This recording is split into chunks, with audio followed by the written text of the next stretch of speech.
राजकारणातला दादा माणूस हरवलाय. आज महाराष्ट्र फक्त एक उपमुख्यमंत्र्याच्या निधनानं शोकात नाही, तर आपल्या मातीतील लोकांमधला माणूस एक खरा नेता हरपल्याच्या दुःखानं सुन्न झालाय. राज्याचे उपमुख्यमंत्री, राष्ट्रवादीचे सर्वेसर्वा आणि महाराष्ट्राच्या राजकारणात दादा म्हणून ओळखले जाणारे अजित पवार आज आपल्यात राहिले नाहीत. जिल्हा परिषद निवडणुकीच्या प्रचारासाठी, लोकांसाठी आणि कार्यकर्त्यांसाठी भल्या सकाळी बारामतीकडे निघालेले दादा परत येऊ शकले नाहीत. लँडिंग दरम्यान झालेल्या भीषण अपघातानं दादांसह 6 जणांचे प्राण घेतले आणि अवघा महाराष्ट्र शोकसागरात बुडाला. अजित पवार म्हणजे फक्त पद नव्हतं, ते एक व्यक्तिमत्व होतं. एक काळ होता महाराष्ट्राच्या राजकारणात सर्वाधिक काळ उपमुख्यमंत्री पद राहण्याचा विक्रम त्यांच्या नावावर होता. अर्थखात्यासारखी अवघड जबाबदारी त्यांनी अनेक वर्ष सांभाळली. प्रशासनावर जबरदस्त पकड, निर्णयक्षम नेतृत्व आणि बेधडक बोलण्याची शैली ही दादांची ओळख होती. 1991 साली खासदार म्हणून सुरू झालेला त्यांचा राजकीय प्रवास बारामतीच्या मातीत अधिक घट्ट रुजला. आमदार म्हणून प्रत्येक निवडणुकीत विक्रमी मताधिक्याने मिळवलेला विजय हा केवळ राजकीय यश नव्हता, तो जनतेचा विश्वासाचा कौल होता.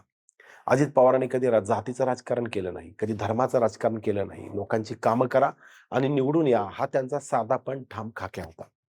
अर्ध्या रात्री सुद्धा लोकांसाठी उभे राहणारे दादा सतत कामात असायचे.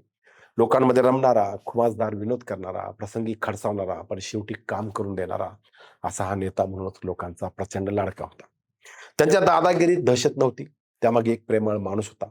शरद पवारांसारख्या वटवृक्षाच्या सावलीत वाढून सुद्धा स्वतःची स्वतंत्र ओळख निर्माण करणं सोपं नव्हतं, पण अजित पवारांनी हे करून दाखवलं. काकांचं बोट धरून राजकारणात आले खरे, पण पुढचा प्रत्येक टप्पा त्यांनी स्वतःच्या कर्तबगारीवर पार केला. अहोरात्र काबाड कष्ट, सातत्यानं अभ्यास, लोकांमध्ये जाऊन लोकांना आपलंसं करणं आणि स्वतःची माणसं तयार करणं, यातून त्यांनी आपली उंची घडवली होती. अजित पवार हे या काळाचे नेते होते. मातीतून उगवलेलं, सेंद्रिय म्हणजे ऑर्गेनिक असं ते लोकनेते होते. राजकारणाला धर्म मानणारे आणि त्या धर्माशी प्रामाणिक राहणारे होते. त्यांच्या राजकारणात भावना होत्या, प्रेम होते, राग होता, पण बनावटपणा कधी नव्हता. त्यांनी कायम त्यांच्या मनाचं ऐकलं. फार व्यूहरचना न करता जे वाटेल ते केलं.